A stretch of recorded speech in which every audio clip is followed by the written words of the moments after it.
Lock in, bro.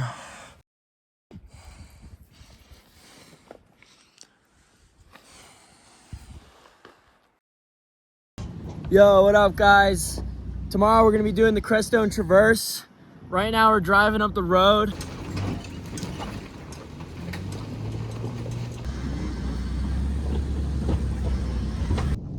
We made it to the trailhead. There are campsites near the trailhead with fire pits. It's storming a bunch, but we're gonna make dinner and go to bed. And tomorrow we're gonna start Crestone Traverse. Dude, one time in Mexico, we lit lamb sandwich.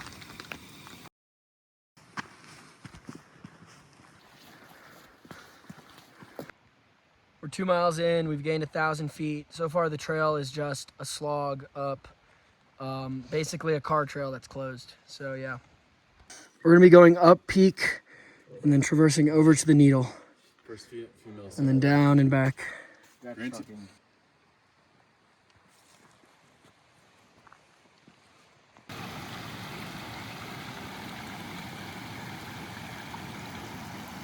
We just saw a deer, we thought it was a mountain lion, and that was the scariest moment of maybe all of our lives.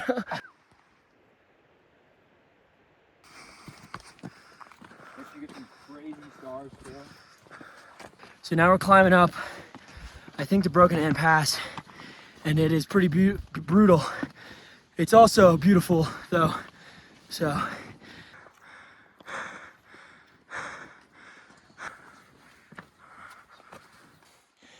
Now we have Broken Hand Pass. Once we get to the top of that, we gotta go down a few hundred feet and then back up to Crestone Peak and then the Traverse.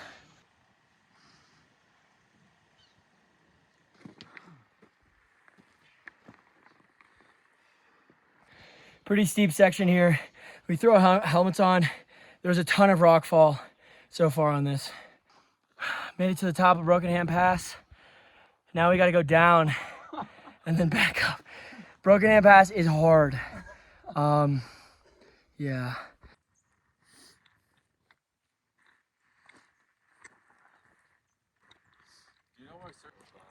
The mountains make shadows on the plains, which is pretty cool. So I believe we'll be descending that. That is the needle. like bathtub depth.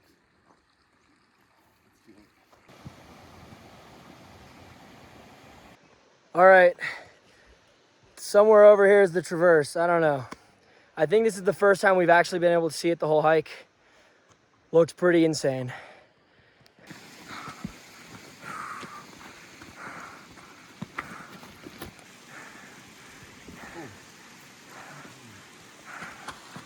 Made it through the valley. Now we got this gully. Super duper steep. And wet because it rained last night. The route is completely filled with water from rainfall last night, so we're gonna have to scramble up next to the trail, which is gonna make it a bit harder.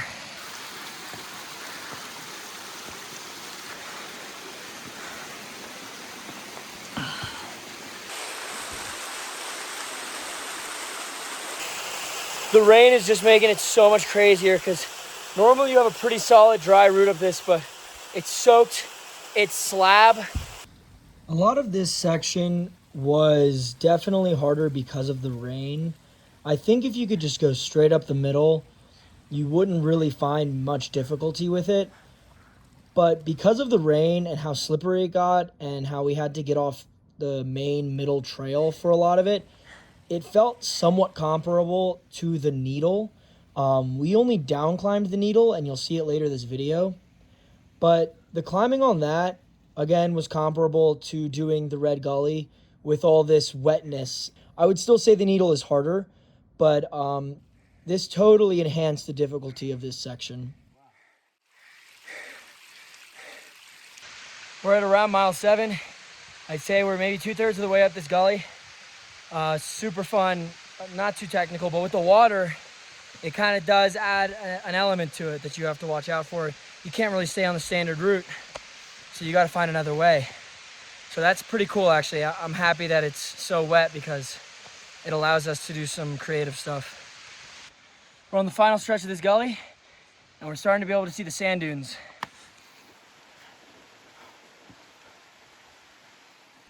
So at 13.7, you get this thing right here.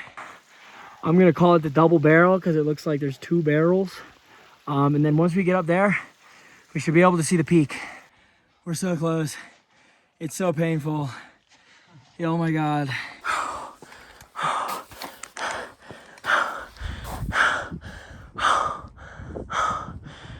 So we just made it to the top of the saddle. Normal Crestone Peak is like over here, and east is over there. I think we're gonna try and back both and then go down, because you have to go down the gully a little bit and then we can hit the traverse. So when you're going to the normal Crestone Peak, facing it, I would stay left, kind of low. If you go ridge proper, it gets pretty hairy pretty quick. There's like low class 5, hard class 4 stuff. We can currently see the needle though, right there. That's insane. I see someone on top of it. So I'm excited to get over there. Boom, shakalaka, top of Crestone Peak. Let's go.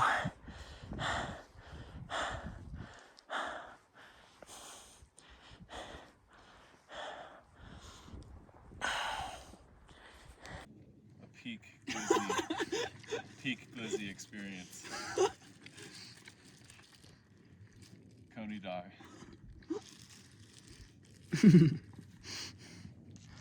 Sonic, sponsor me. I'll bring glizzies on every hike. I didn't record in between, but there's Crestone Peak. I'm now standing on top of East Crestone. There's the needle.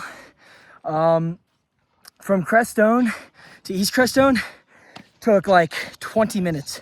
It's really easy. So it's definitely worth doing. And apparently this peak is 4 inches taller, so you should come do it, I guess. Fucking take the rocks off. All right, we're going to the traverse now. We've heard a lot of stories from a few different groups now that it's really, really wet and snowy. So we're just gonna take it step by step. When we down climbed the Red Gully, we stayed on the left side of it because at around 13,700 feet of elevation, the Crestone Traverse starts on the left side of it if you're looking down the Red Gully. This was a really technical section. I think it would normally be kind of technical, but this part was really made more challenging by the rain and the wetness. It was very slabby, but there are cairns that signify the start of the traverse. So you just got to look out for those. They're on the left side of the Red Gully if you're looking down. I think the traverse starts over here. So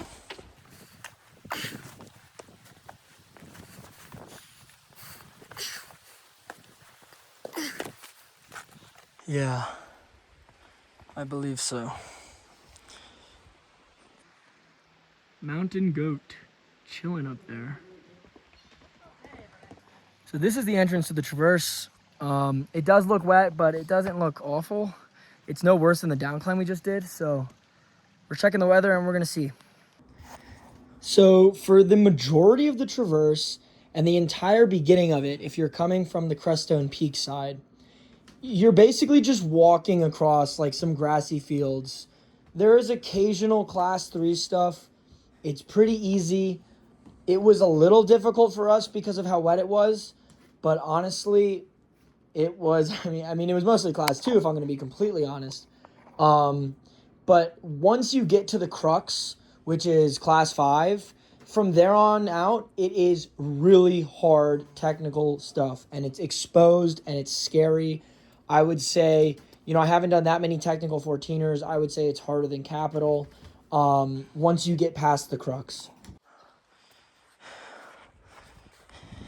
There she is. So far, it's not that wet.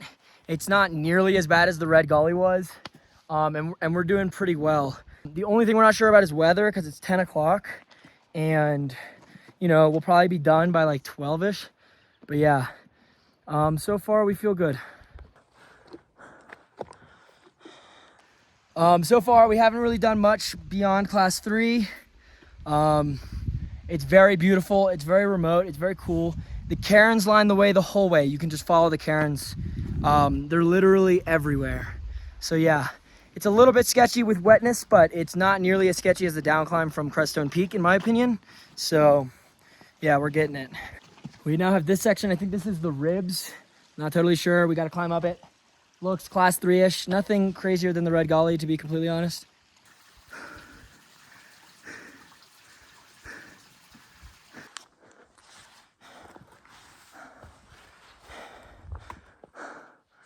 There it is. We're probably about, I don't know, 2/3 of the way through this traverse. So far, extremely chill. And that's with it being wet. This is the crux pitch though. So we'll see how it feels there. So this is the crux. I have footage of JD and Reese both trying to get up it, and also some random guy down climbing while Reese is trying to go up it. It was definitely 5th class in a no-fall zone. So I would recommend hitting the bouldering gym if you want to hit this traverse. It was probably the most technical stuff I've ever done on the mountain. Not terribly hard or anything, but definitely scary if you don't have experience. Yeah. All right, we got up. I definitely did the wrong thing. They did the right thing. It was sketchy, but we got through it, and it's super wet. So yeah, now we got the rest of this gully to go up.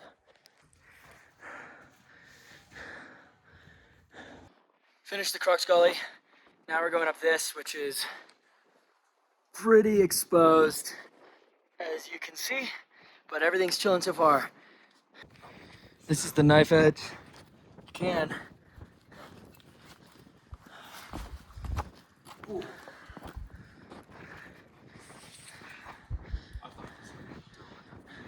Yeah, me too. Not too bad.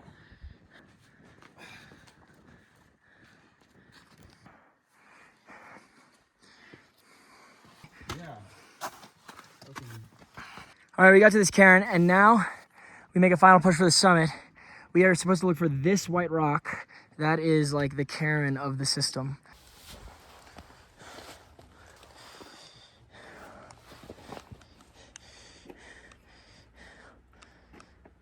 Now we go up this.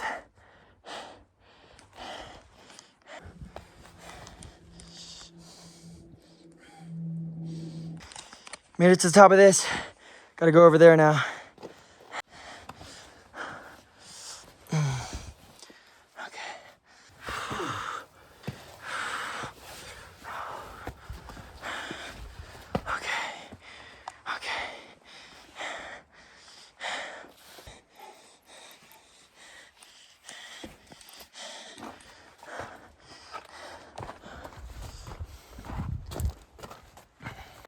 We're at the final portion. It's the class 4 summit wall. People like to equate it to like the Flatirons kind of, except, you know, it's on a 14er. So that's lit. We're hyped. It's going to be super sick. Hopefully not too wet though.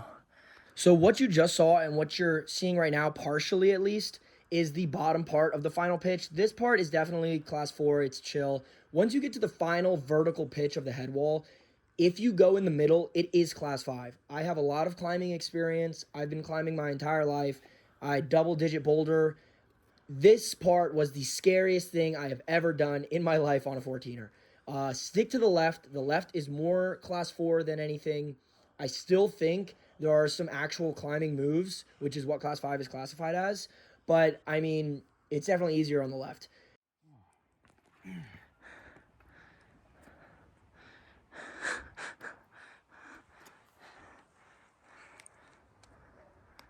All right, like, yeah, this isn't as hard as the 5-2 section, whatever, but this is insane. I mean,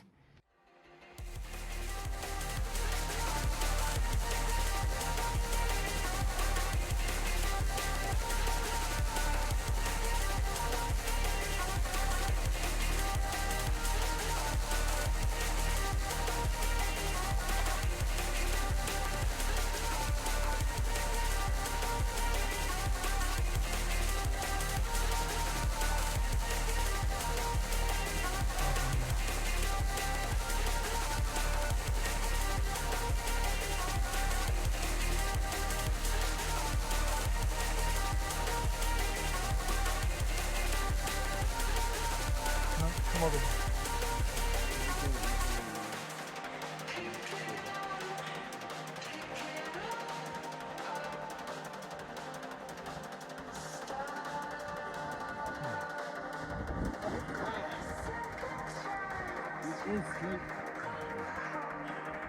More left you go, the better, JD. Yeah.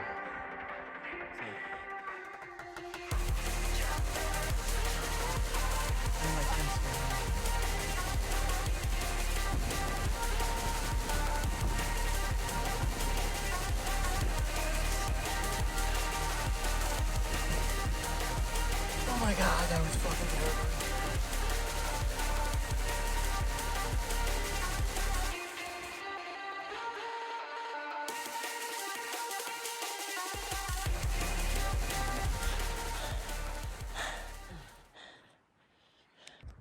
Here's an anchor to rappel, I guess. Yeah, rappelling that might not be the worst decision. It's pretty crazy. So yeah, we just finished that class 4 free solo is what I'm gonna call it. The more left you get, I think the better it is. I went pretty much up the middle. I was pretty scared in a few spots. The holds are great. There are no bad holds. It's just really exposed. It's probably like one of the most exposed things I've ever done. Definitely on 14ers, the most exposed thing I've ever done. Like just look at this view. I know you guys have already gotten a lot of it, but this is from the top. I mean, yeah, you just go up that. Like there's no way around it. You just go up that. This side is way better. There's JD.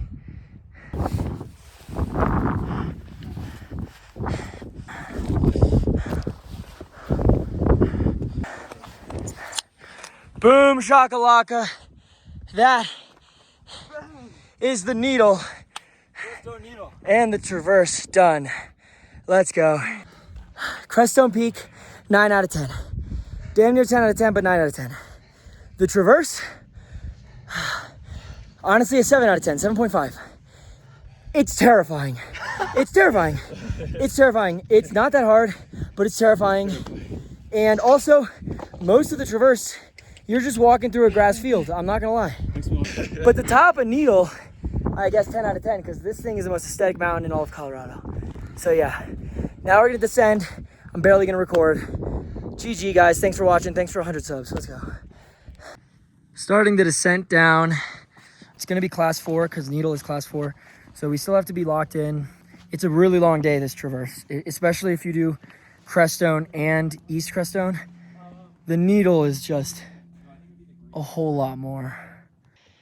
This is what most of the descent looks like. It sucks a lot. I'm so tired. We found some Karens, so we're all good. We didn't die in a gully by accident, so let's go. I just like raised up.